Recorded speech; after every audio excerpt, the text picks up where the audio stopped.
What's up, everybody? Today we're continuing our look at Cosmic Legion's Book 1, Hvalkatar Wave, and today we are taking a look at some people's most anticipated release of the wave, and then it's going to be Highwarden Slogg. Obviously, Highwarden Slogg, as his title implies, is the warden of the Hvalkatar prison, and is therefore the biggest big man in charge, and honestly, he is looking like that today. He's big, he's mean, he's green, and honestly, he is an impressive piece of work. Appearance-wise, I have a lot to praise about Slogg, and I have a couple of complaints.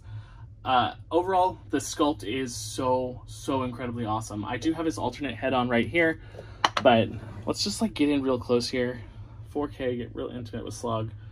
Look at like the little jagged teeth. You can see the tongue detail. The cuts are actually molded in, and like there's a deep red color in there. Man, that's an awesome like little detail for the paint job.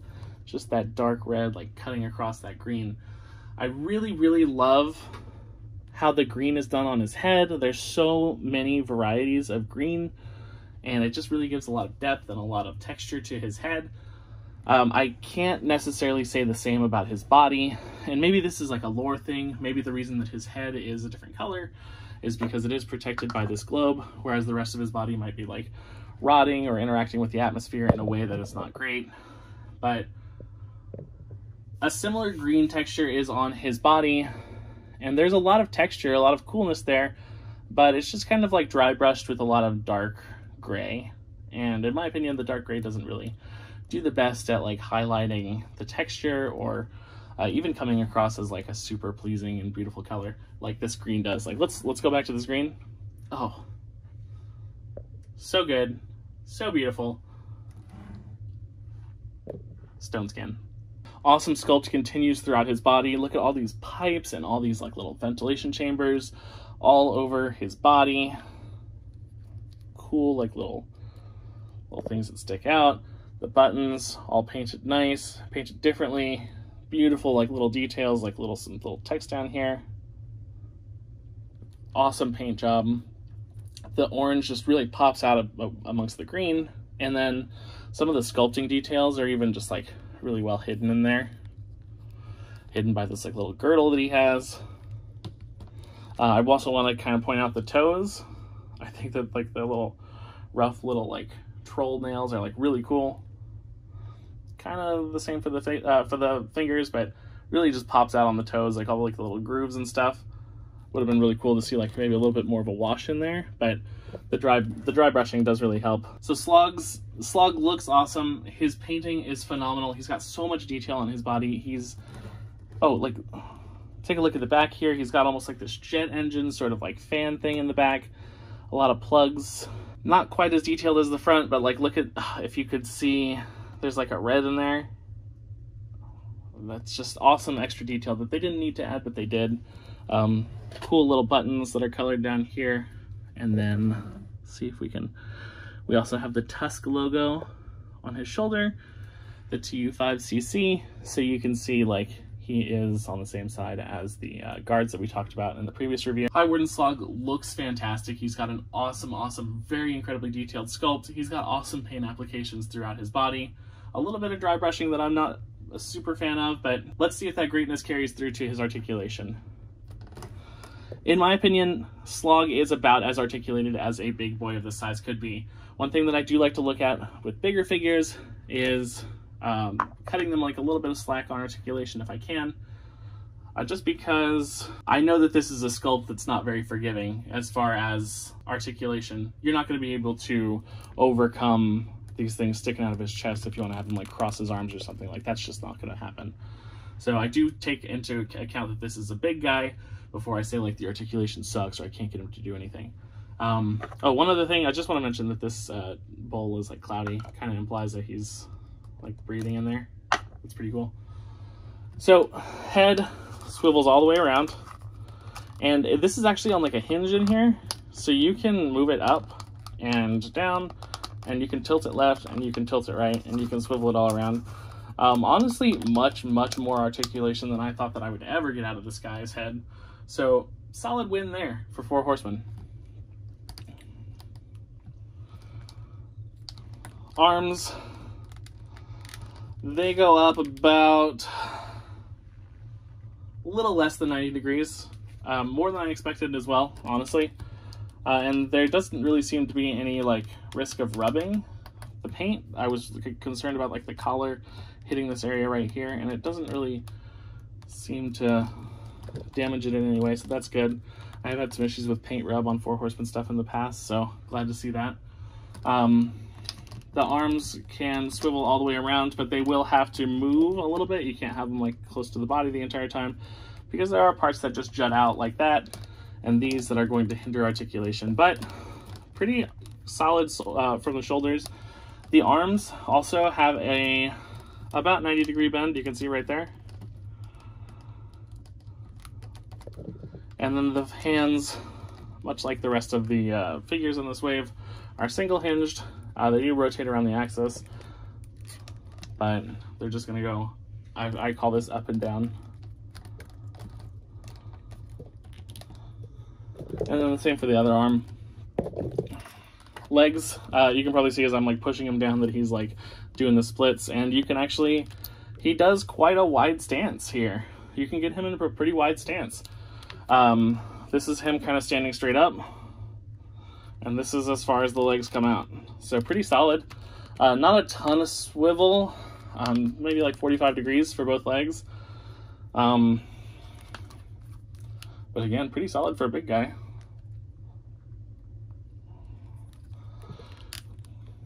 There is no knee joint on Slogg, so this is kind of what you get. Like, your leg articulation is going to be limited to what you can get in this really far split.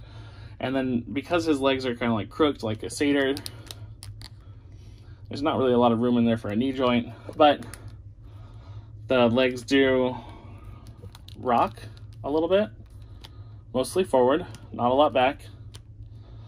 But they'll also tilt really decently left and right. So we can have him like tilt his legs and get into a really wide, really wide, deep stance there. And that's going to be about the widest, deepest stance that this guy can get. And I think that that's pretty solid for a guy of his size. He's not going to be hitting the most dynamic poses. You know, he's not going to be like suplexing or pile driving anybody in the grave ring. But he is the warden. He's the big bad guy who points and says, kill that man. For Highwarden Slogg's accessories, I've actually just left one of them on him this entire time, just because I like it on him. But it's going to be this little handheld camera scanner thing. Really big, got a lot of heft to it. For him, it's got a picture of like himself, or like a scan of himself. But I assume that the point of this is like he uses it to scan other people coming into the prison.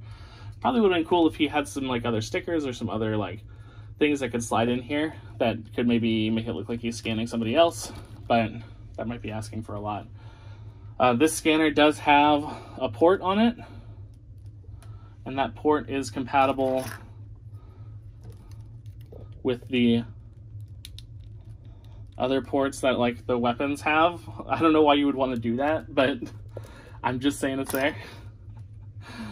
He also has some ports on his back, and he's not going to be able to like hold any of these weapons, so I don't know why you would want to like put them on him anyway. And he doesn't come with any, but he does have these same ports that everybody else has.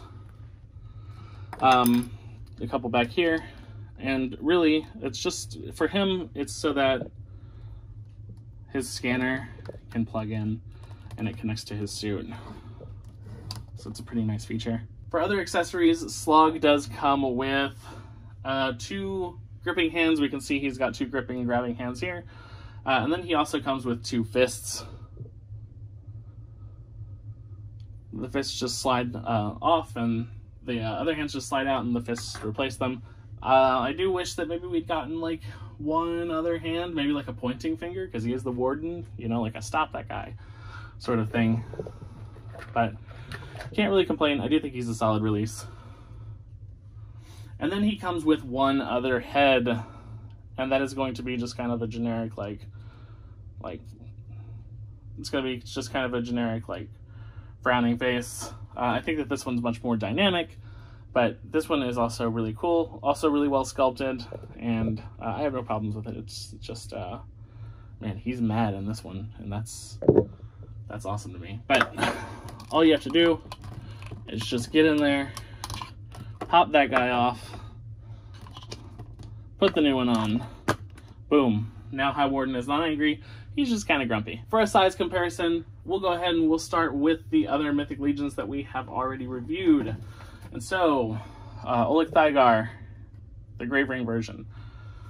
Pretty close in terms of height, but in terms of size, like, oh man, Highwarden Slogg has quite a bit of beef on him.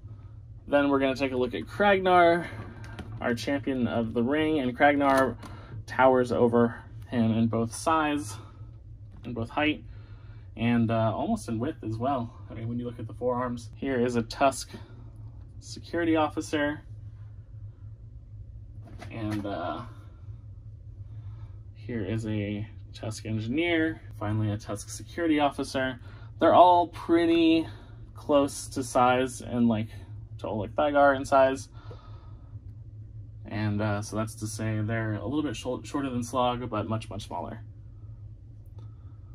If you want to mix and match some other lines, here is the Green Ranger. I think he's pretty indicative of a normal height Mezco figure. I do wish that I had Void Cadet Gomez. I think that he would be fun to mix and match with this line here. Here is an SH Figuarts Shin Kamen Rider. Much, much smaller, but again, when you're talking about like aliens and scales and stuff like that, you can get away with a lot. And then, just for fun, again, we'll end it with a Figma, Tsuruya-chan, where she's like half the height of Slogg and probably, what, a 1/12 of his width? Otherwise, that about wraps it up for this review. I do highly recommend Highwarden Slogg as more of a background piece rather than like a highly articulated figure. I think he's an awesome little accessory to have with your Cosmic Legion setup. If you're getting a couple Cosmic Legion guys, get Highwarden Slogg. He's going to stand out. He's going to make a presence on your shelf. Even if he isn't the most articulated piece, he is one of the most imposing. We're getting close to the end of the Book 1 Hvalkatar reviews for Cosmic Legions. If you haven't seen my other reviews of the other Cosmic Legion figures, check them out on my channel. They're all on there. And then the ones that I haven't done yet, they'll be coming in the next couple of days. So keep an eye on my channel for those. You guys have a good one.